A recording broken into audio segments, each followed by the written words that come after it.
Amén. Bien, entonces, primera de Juan, vamos ya a terminar la carta, capítulo 5, vamos a leer del versículo, el 13, 5:13 dice, estas cosas os he escrito a vosotros que creéis en el nombre del Hijo de Dios, para que sepáis que tenéis vida eterna y para que creáis en el nombre del Hijo de Dios. Bien, Juan está diciendo entonces para que sepáis que ya la vida eterna ya es una realidad en nosotros. Es una realidad que ya empieza al creer en Cristo. No es la vida eterna, no la estamos esperando. Ya comienza. Y tiene su clímax en la resurrección. Pero ya estamos viviendo en la vida eterna que Cristo nos ha dado. Empieza al confesar a Cristo, al creer en Él y en sus mandamientos, de ahí ya comienza, porque ya hay comunión. Y es lo que estamos viendo, lo que vimos el domingo pasado, ¿no? Los tres testimonios que dan en el cielo, los tres son uno, es el Padre, el Hijo y el Espíritu Santo. Los tres que concuerdan en la tierra, la sangre, el agua y el Espíritu Santo. El agua y la sangre dan testimonio en cuanto, recordemos, ¿no? El viejo pacto, las ceremonias que hacían y estos dos elementos redentores que significaba redención, purificación y reconciliación. Así el Espíritu Santo hace esto una realidad en nosotros. Entonces por eso Juan dice estas cosas escribo a vosotros. Como siempre digo, no lo estoy escribiendo a los gnósticos, no estoy escribiendo, sino a los que creen que el Hijo se encarnó, a los que creen el testimonio, tanto del cielo sobre él y la tierra. ¿Y por qué ya comienza la vida eterna? Porque dice el 14, ¿no? Y esta es la confianza que tenemos en él, que si pedimos alguna cosa conforme a su voluntad, él nos oye. Importante porque sin la vida eterna no podemos tener comunión con Dios ni confianza con Dios. Pues. La confianza de una persona que no cree en Cristo, no hay confianza en Dios. Y es notorio. Exacto. Hay temor, miedo, angustia. Y Juan dice, ¿no? Los que no tienen a Cristo van a ser avergonzados. Mas nosotros no. Dice. Entonces, sabemos que ya hay una confianza, una comunión, y esta es parte de la realidad de esta vida eterna que comienza aquí. Claro.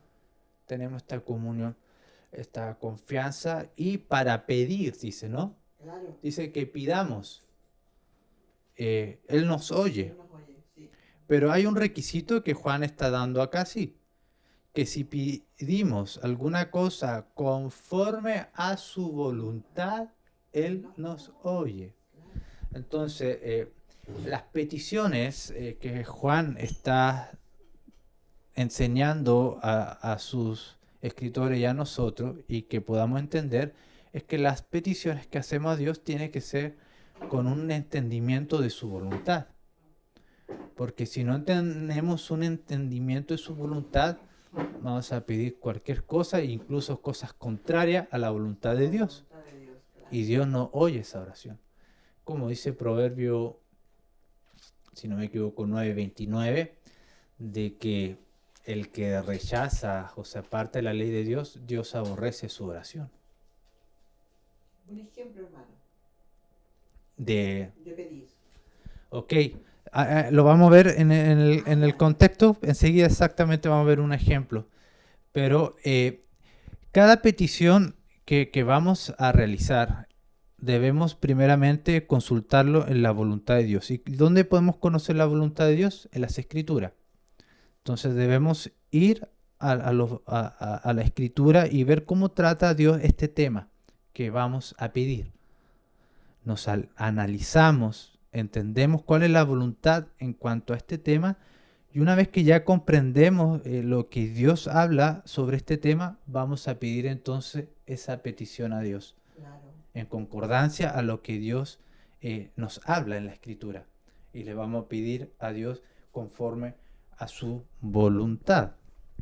Entonces, lo que Juan está ordenando aquí, que nuestras peticiones sean bíblicas, que nuestras peticiones tengan concordancia con las Con la escrituras, escritura. y Él nos oye, porque estamos hablando en el mismo sentir. Claro. Así no caemos en ver a Dios como un aladino que le exigimos y Él nos va a desear todas las peticiones. No No. se puede. No. Al hacer ese tipo de oración estamos entendiendo que no estamos conociendo a Dios. Claro, claro, exacto. Entonces, Juan quiere que conozcamos y que pidamos conforme a su voluntad. Y cuando pedimos conforme a su voluntad, dice que Él nos oye. Tenía un ejemplo en mente, pero vamos a tratarlo en el ejemplo que Juan lo da. Juan da un ejemplo muy importante en cuanto a la petición de un hermano en pecado. Claro que sí. Bien, entonces importante este punto, ¿no?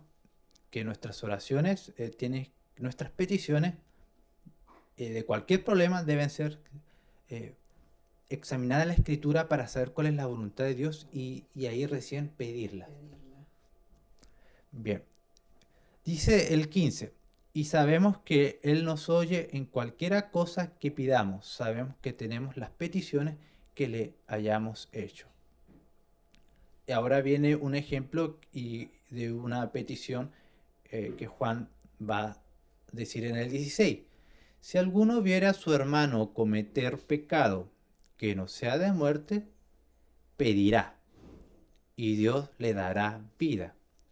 Esto es para los que cometen pecado que no sea de muerte.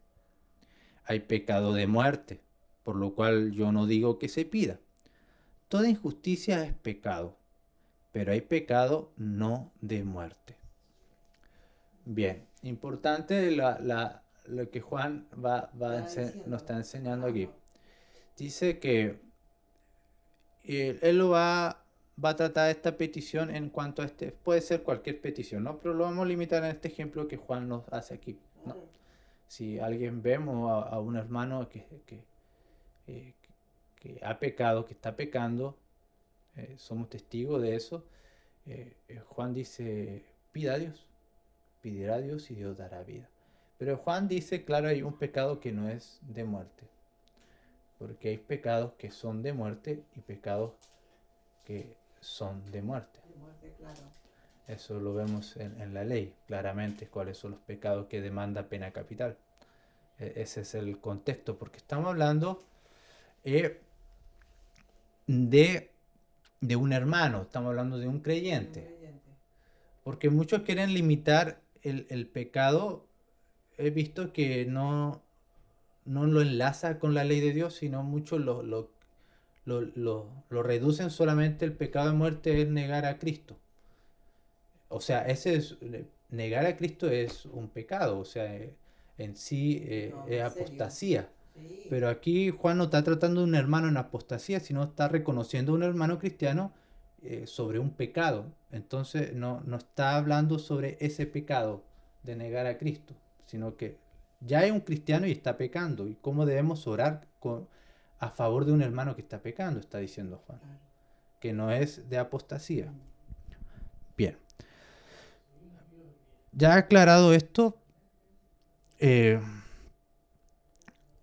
vamos a ver un ejemplo, un pecado que no sea de muerte.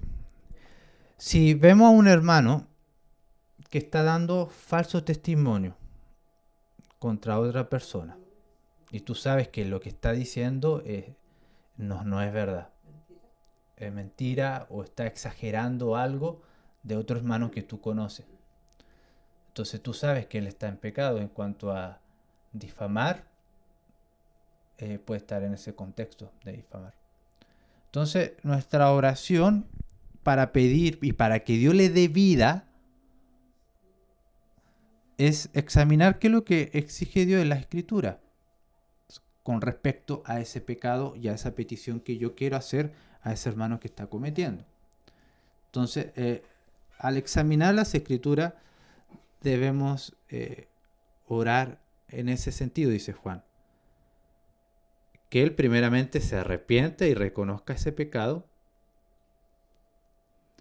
Que él se dirija a todos los que a él le habló, presente, tiene que dirigirse a todo ello y confesar que él exageró o difamó a aquel hermano.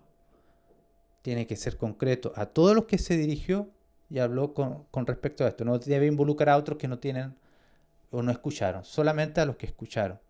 Y hablar con la víctima junto con ellos para restituir de alguna manera su honor, porque le quitó honor, testimonio. Entonces, al presentarlo a ellos y devolver su honor y confesar, eso es una oración bíblica.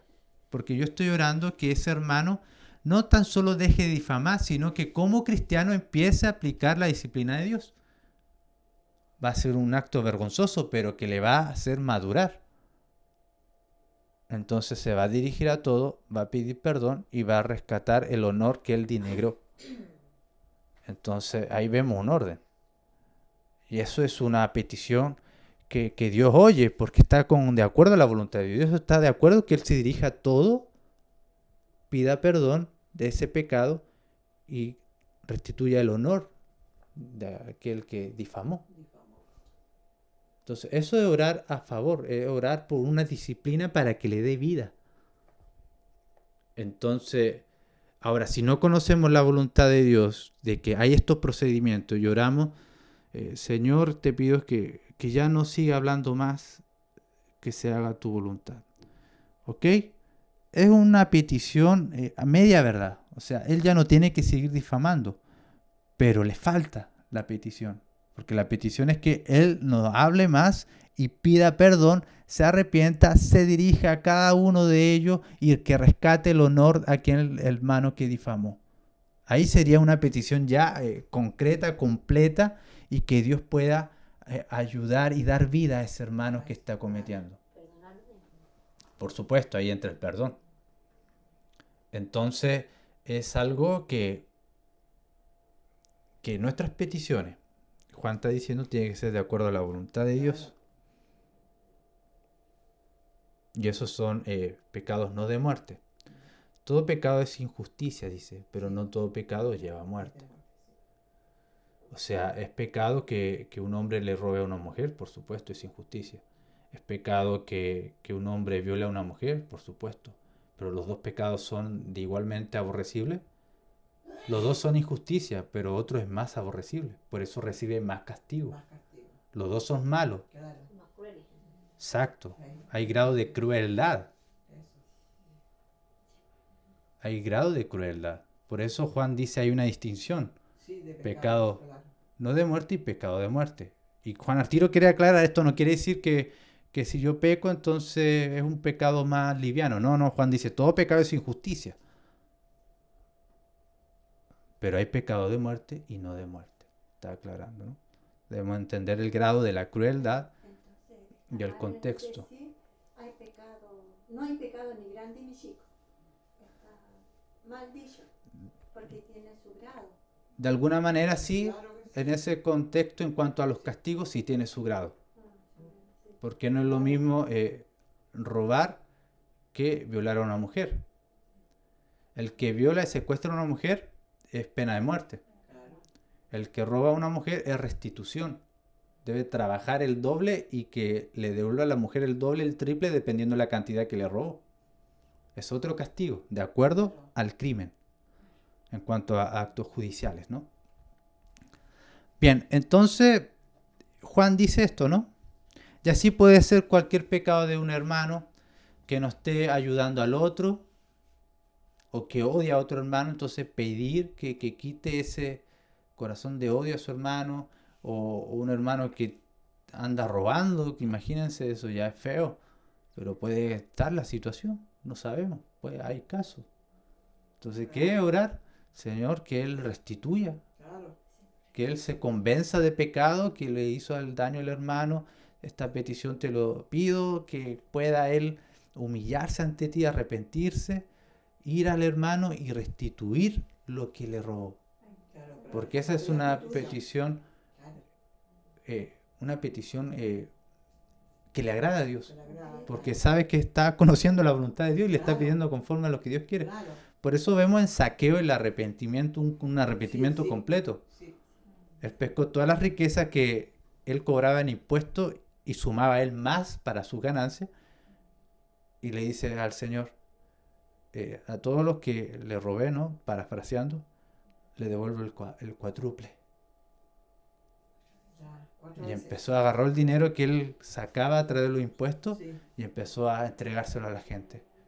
Él está reconociendo Él reconoció que, claro, que era- pecó en cuanto al robo, reconoció a Dios y restituyó, aceptó la disciplina para vida. Y Jesús dice, ¿no? He aquí, se ha rescatado un hijo de Abraham, Zaqueo, Claro. por el testimonio que dio. Entonces, las peticiones sobre un pecado de un hermano se debe conocer, ¿no? Conocemos el pecado. ¿Qué dice Dios con respecto a este pecado? ¿Y qué dice Dios en cuanto a la sentencia de este pecado? Entonces, cuando ya tengo el entendimiento, oro a Dios, Señor, mira, dice tu palabra sobre este pecado y quiero que tú le ayudes a que tome estas decisiones, que él vea en cuanto a las peticiones. Aparte de las peticiones, si yo soy testigo de su pecado, también me debo acercar a él y decirle, Claro. cara a cara. Eso en cuanto ya a una confrontación en comunión con él. Pero en cuanto a las peticiones, estamos hablando de peticiones, debemos entonces aplicar, conocer la voluntad de Dios y pedir conforme a esa voluntad.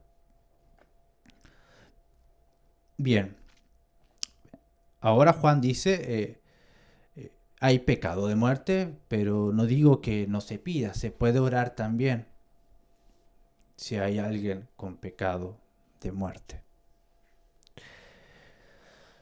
Y hay un caso, hay dos casos. Bueno, puede haber más, pero en la Biblia voy a tomar dos casos de cristianos que cometieron un delito de pena de muerte. Y voy a aclarar acá, porque que dice Juan que no se pida, porque en los otros pecados hay de alguna manera restitución de honor, restitución de lo que robó o aclaración y se acepta la disciplina para vida. En los pecados de muerte, de pena de muerte, no hay un resultado, una restitución para seguir viviendo, sino es que debe morir, Oh. porque es un pecado de muerte. Pero dice Juan, no digo que no se pida, él se puede arrepentir todo, y ya vamos a aclarar bien en cuanto a esto. Voy a tocar el caso de Corintios. En la ley Dios prohíbe, ¿no?, que un hijo tenga relaciones con su madrastra. Y eso ha pasado. Sí. Y estaba pasando en la iglesia de Corintios. Había un hermano que seguía con este pecado y asistía a la iglesia con su madrastra en una relación. Entonces Pablo en Corintios dice, esto no puede ser. Ya se le ha dicho, ya se ha enseñado, y el hermano sigue, por favor, ¿qué están esperando? Sáquenlo. La disciplina es excomúlguenlo. Claro. No puede él, no podemos tolerar como si nada. Haya pasado. Sí, porque la ley de Dios requiere una disciplina. Y ese era un pecado de muerte, pecado de pena, porque Dios en esos actos pide la muerte. Luego él se arrepiente, ¿no? Deja esa conducta a ver esta disciplina de Juan en Corintios y la iglesia. Dice que él regrese. Recíbanlo. Porque ya dejó este tal pecado, que es pecado de muerte. Y en ese sentido él recuperó el honor y como testimonio, ¿no? Y ese es un pecado de muerte. Pero ahora,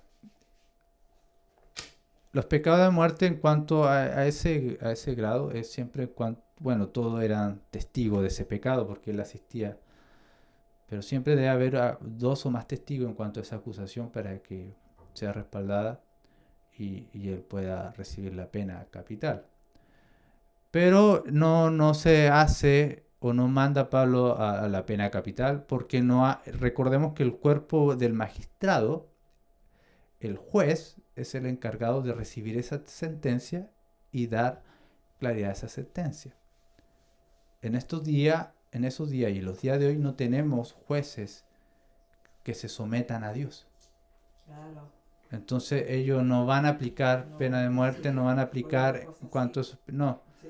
Entonces como no hay tribunales de justicia con mentalidad al estándar de Dios para recibir estas causas y llevarlo a cabo con examinación, ver si es verdad, para llevar a este hermano, digamos, a pena de muerte por ese pecado. Como no hay, él sigue. Pero debe haber un reconocimiento de él. Y esta debería ser la oración. Es pedir, Señor, pido por este hermano que tiene relaciones sexuales con su madrastra. Dice ser cristiano. Se le dijo y no quiere seguir. Pedimos, Señor, que él se arrepienta de ese pecado, que afecte su conciencia, que se sujete a la voluntad de Dios, porque tu voluntad es que no se practique ese tipo de pecado. Claro. Señor, pedimos que él se arrepienta y él sepa que es un pecado de pena capital, que cuando en esos actos tú demandas la muerte, que él sepa de eso. Aunque nadie lo va a denunciar, digamos, ante un tribunal, pero sí lo denunciamos ante ti. Claro. Que él sepa, Señor, que su pecado es de muerte. Aunque no va a ser ejecutado, que él se arrepienta y sepa que sus actos son de muerte. Y que él esté consciente de que merece la muerte ante ti. Y que se encomiende a ti. Eso sería una oración en cuanto a sus pecados. Y ese acto que tiene el hijastro con la madrastra se dio a conocer para que cada hombre ya diga, yo no sabía que era pecado y pecado de muerte. Exacto, se refuerza aún más la doctrina. Exacto, eso. El orden que aquí se El debe orden, tener. exacto, el orden. El orden que se Entonces, debe tener. él recapacita y está consciente de ese acto y que merece la muerte. Si es que Claro. hay un tribunal y lo vienen a acusar, él debe aceptar la orden de Dios primero. Claro. Pero como no lo hay, él debe vivir de alguna manera contraria a sus actos. Y es lo que hace. Claro. Retoma su fe, retoma su testimonio y sus acciones Eso. de acuerdo a la Escritura, y por eso Pablo dice reciba, ¿no? El otro caso de pena capital es la vida del mismo Pablo, en su vida del pasado. Claro. Antes de convertirse, Pablo mataba a cristianos, Sí, sí. lo acusaba de blasfema, y blasfema era pena de muerte, blasfema por seguir a Cristo, que era el Dios. Pero Pablo se da cuenta después de que no era blasfema, era verdad, La verdad. lo que ellos confesaban y daban Sí. testimonio en la sinagoga, y que el equivocado era él. Y él los mató entonces por error. Y él pasó por una prueba terrible. Exacto. Entonces, Pablo estaba consciente que él había asesinado hermano en su vida pasada, ¿no? Claro. Y él estaba consciente que él era merecedor de una pena capital. Como cristianos, ¿no? Un hermano que en una vida sin Cristo asesinó y ahora viene a Cristo, se le da la gracia, pero se le debe enseñar también que tales actos son de pena capital Pena capital. y que él debe estar consciente que él es digno de la pena capital, aunque no haya un juez cristiano, aunque no haya un tribunal, él debe estar consciente, yo soy digno Sí, pues, sí, de la pena capital por lo que hice, aunque ahora soy cristiano y aborrezco esas obras, pero yo soy digno. Está reconociendo la gravedad del pecado, está reconociendo la autoridad de Dios y está reconociendo el orden. Yo sé que mis actos no son para vida, para seguir viviendo con ustedes. Yo estoy consciente, soy digno de la pena capital. Mientras Dios me dé la vida, ya que no hay tribunales, voy a vivir fiel a las Escrituras. Mientras Dios me dé vida. Entonces eso trae orden. Claro. Orden. Y Pablo demostró una vida consagrada a Dios y al final fue decapitado. pero no fue decapitado por lo que hizo en su vida pasada. Al contrario, el gobierno romano lo decapitó por confesar a Cristo como el Señor, por lo bien que él hacía. Entonces es importante, ¿no? En lo que Juan dice, cómo orar, ¿no? En un pecado de un hermano que no es de muerte, y cómo orar de un hermano de que es de un pecado de muerte. Entonces, orar que sea consciente y que sepa que él es digno de muerte por su acto. Aunque no haya tribunales, debe estar consciente. Y así debe estar consciente toda la iglesia en cuanto a este tema. En cuanto a este tema. Entonces, leemos, ¿no? Dice el 16: si alguno viera a su hermano cometer pecado que no sea de muerte, pedirá y Dios le dará vida, porque va a restituir. Esto es para los que cometen pecado que no sea de muerte, porque pueden seguir viviendo en disciplina. Hay pecado de muerte, por la cual yo no digo que se pida. Se puede pedir, se puede orar por ello, pero van a ellos estar conscientes y tienen que confesar que son dignos de muerte y que por pura misericordia están aún con vida. Toda injusticia es pecado, pero hay pecado no de muerte. Sabemos que todo aquel que ha nacido de Dios no practica el pecado, pues aquel que fue engendrado por Dios le guarda y el maligno no le toca. Importante. Bien, para cerrar bien el punto, ¿no? Entonces nuestras peticiones, cualquier problema que tenemos, sea este contexto que Juan lo pide acerca de un hermano en pecado o cualquier conflicto, siempre ver la voluntad de Dios. ¿Qué dice Dios? Y ya teniendo una mente consciente a lo que Dios, pedís conforme a esa dirección. Pedís conforme a esa dirección y que se haga tu voluntad. Eso es lo que pide Juan y Dios nos pide a nosotros. Oraciones que se entienda de qué nos está el tema, exacto. Porque sin esta preparación podemos pedir cualquier cosa y usar que se haga tu voluntad como un cliché nomás. Claro. No, porque se haga tu voluntad es porque estás conociendo la voluntad. Claro.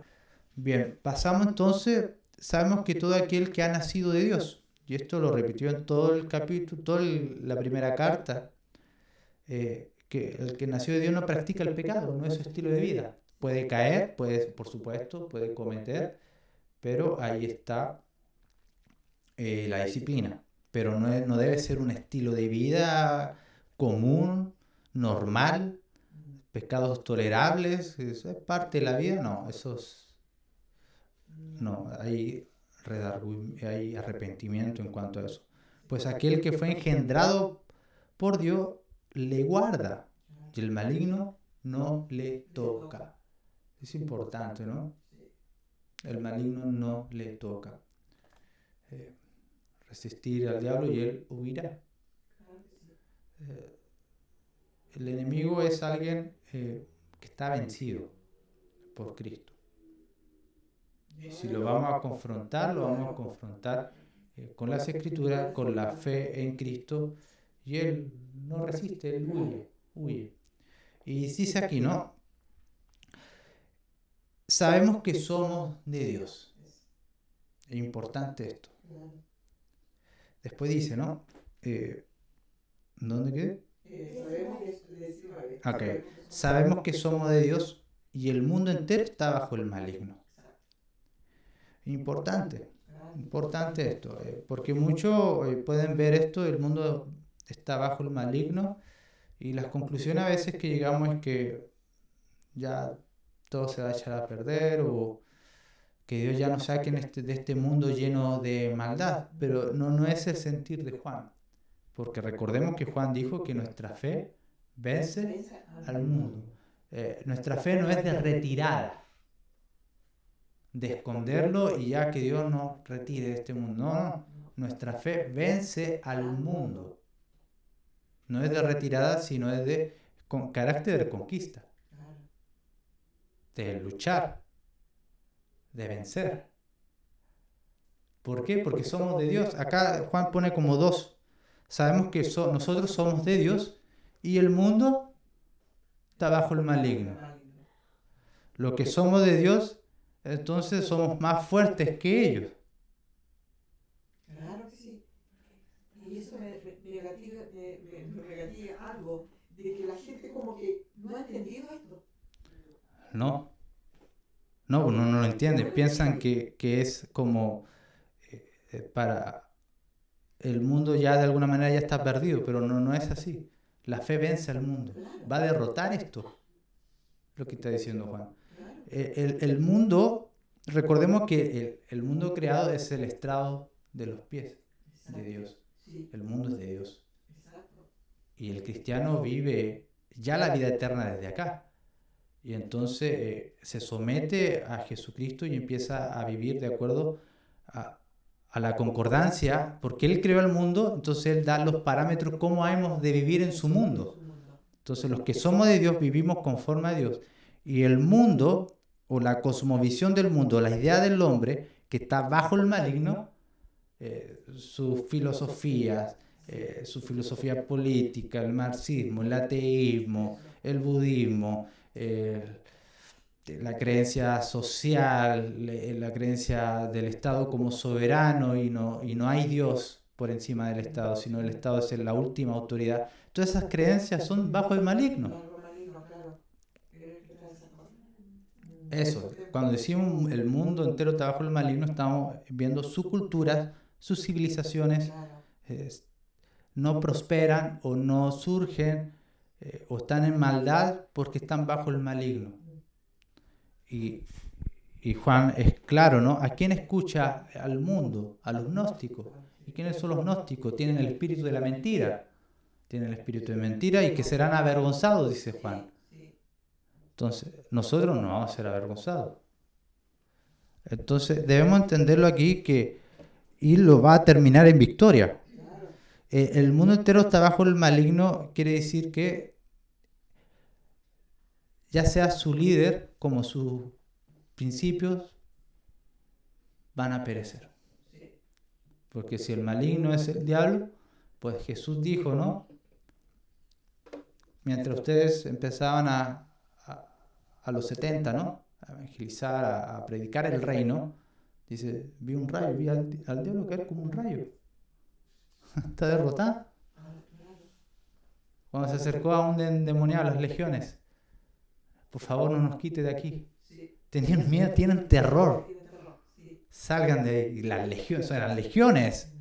No era un demonio, legiones. Y salieron. Tiemblan. O sea, cuando sabemos que el mundo, el maligno, ese es su líder, es alguien que tiembla, que está perdido ante el poder de Cristo, que cuando Cristo se manifestó, ellos empezaban a manifestarse con temor. Entonces entendemos que nosotros somos de Dios. Está diciendo Juan, nosotros somos de Dios y ellos del maligno. Nuestra fe vence al mundo, pues hermanos, es lo que está diciendo. No tengamos temor a los instrumentos de ellos.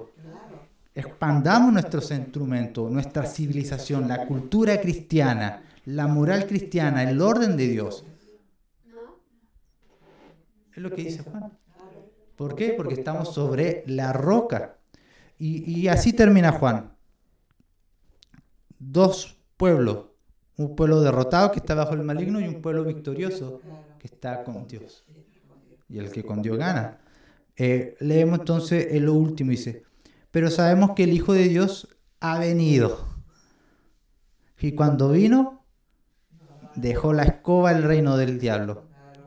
Incluso Él tomó el reino en la tierra, porque se me dio potestad en la tierra, dice, en el cielo y en la tierra. Entonces sabemos que Él vino y nos ha dado entendimiento para conocer al que es verdadero. Y estamos en el verdadero, en su Hijo Jesucristo. Este es el verdadero Dios y la vida eterna. Por lo tanto, dice, hijitos, guardaos de los ídolos. Amén.